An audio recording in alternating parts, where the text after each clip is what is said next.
ఏంటి వాటిని అంచుల్లో ఉన్నాం. అలాగే సత్యవేళ పోతుంది అనుకున్నాం, పోయే పరిస్థితులు ఉందా లేదా చూసుకుంటున్నాం. కాళేశ్వరం నెక్కప్ అన్నాం, కాళేశ్వరంలో బల్జ హోటల్ పూర్తి క్లాసులు పడ్డాయని కొత్త సౌకర్యం అంటే ఇట్లా అంటే నా పార్టీ కోసం చెప్పుకోవడం కాదు, కానీ కొన్ని ఏరియాలో మీకు మన మిత్రులు చాలా మంది ఉన్నారు కాబట్టి మాకు కుటుంబ అభ్యర్థులకి చాలా మంచి పరిణామం ఏర్పడింది. అందరూ కూడా కంగ్రాట్ చేస్తున్నారు. దాన్ని బట్టి మాకు విశ్వాసం పెరిగింది, ఆత్మధైర్యం పెరిగింది, పెరిగిందని మేము అనుకుంటున్నాం సార్. అంటే 2019 అప్పుడు కూడా మిమ్మల్ని కంగ్రాచులేట్ చేశారా, లేదు మీరు పోతున్నారని ఏమన్నా చెప్పారా? సార్ నేను నమ్మలేదు సార్. 2019లో నన్ను కంగ్రాచులేట్ చేశారు చాలా మంది. నేనే పార్టీతో గొడవపడ్డా. 2019లో ఓడిపోతున్నామని చెప్పి రాయలసీమలో 52 సీట్లకు గాను మనకు రావాల్సింది 2, 3 వస్తాయి, 5 వస్తున్నాయి. సార్ 5 వస్తాయని చెప్పాను, అది 3 పరిమితం అయింది. అప్పుడు నేను కూడా పార్టీ వద్ద గొడవపడ్డా. ఈసారి ఎన్ని వస్తాయి అనుకుంటున్నారు సీమలో? సార్ రాయలసీమలో మాకు ఈసారి 52 సీట్లు గాను 30+ వస్తుంది సార్. మీకు 1999లో వచ్చింది 31. అవును సార్. ఆ తర్వాత ఎప్పుడు రాలేదు. అది వస్తే నేను ఇక్కడ మీకు అబద్ధం చెప్పాల్సిన అవసరం లేదు.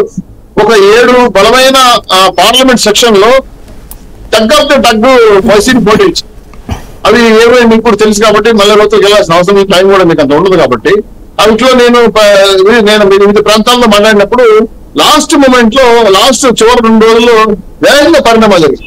సో ఆడ మాకు నెట్ ఉంది. అందుకే 160 పోతుంది అనుకున్నాం. ఇప్పుడు 139 కాడ వచ్చి ఆగున్నారు మనల్ని. అందరికి 140 అన్నది 139 కాడ ఆగున్నారు. సో వైఎస్ఆర్సీపీకి ఈ మధ్య వచ్చి సర్వేలు కావచ్చు, వాళ్ళు మాట్లాడుకున్న మాటలు చాలా మంది వివిధ జిల్లాల్లో ఉన్న మిత్రులు కూడా లేదు మనకు మైనస్ అవుతుంది, మనం జాగ్రత్తగా ఉండాలని ఆలోచించానే చిన్న అంటే వాళ్ళు చెప్పడం ఇది అధికార పార్టీకి ఇష్టపడకపోవచ్చు, వాళ్ళు తీసుకోకపోవచ్చు. కానీ వాస్తవ అనుగుణంగా వెళ్ళినప్పుడు బేసికల్ గా మాకు ఫీల్డ్ లెవెల్లో మాకు ఆలోచన ఏంటంటే నేను బెంగళూరు నుంచి హైదరాబాద్ వచ్చి చెన్నై చూసిన మిత్రులతో కూడా మాట్లాడాను. వాళ్ళు కూడా సార్ ఎన్ఆర్ఎస్ కూడా ఈరోజు ఎన్ఆర్ఎస్ కూడా ఈరోజు తిరుపతిలో ఒక దర్శనం పోయి వస్తున్నారు. వాళ్ళు కూడా అన్నారు ఇంత పెద్ద ఎత్తున ఓటింగ్ ప్యాటర్న్ మారిందంటే బయట రాష్ట్రాల నుంచి వచ్చిన వాళ్ళు ఎన్ఆర్ఎస్ కూడా కలిపి వచ్చారంటే ఓటింగ్ శాతం సైకిలింగ్ ఫేవర్ గా పడింది, కుటుంబం ఫేవర్ గా పడింది అనే విషయాన్ని నమ్ముతున్నాం, వాళ్ళు చెప్తున్నారు. లాస్ట్ ట్రిప్ ఎన్ఆర్ఐ రాలేదా? రాలేదు సార్, ఇంత పెద్ద ఎదురు రాలేదు సార్. 2014-19లో కూడా మేము చూడలేదు సార్ ఇంత పెద్ద 5-6 లక్షల రూపాయలు ఖర్చు పెట్టి వివిధ దేశాలను వచ్చారని చూడలేదు. 100 మంది వచ్చారు, అది మరి హార్డ్ కోర్ పర్సన్స్. ఇప్పుడు వచ్చిన 100 మంది వచ్చారు అనుకున్నాం, అప్పుడు 10 మంది వచ్చారు, ఇప్పుడు 9 మంది యాడ్ అయ్యారు. ఇది నేను చూసి ఇది నేను చెప్పడం సార్. గతంలో కేసీఆర్ గారు అంటే సారీ ఇప్పుడు కాంగ్రెస్ ప్రభుత్వం తెలంగాణలో పెద్ద ఎమ్మెల్యే స్థాయిలో ఎమ్మెల్యే అనుకోండి, నేను చెప్పలేను, ఆయన అన్నాడు 90% పైసలు మీకు పడ్డాయా బాబు అని.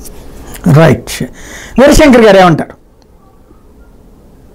ముందుగా సాయి గారికి అలాగే ప్రేక్షకులకి పార్టిసిపెంట్స్ అందరికీ అలా హృదయపూర్వకంగా వస్తుంది.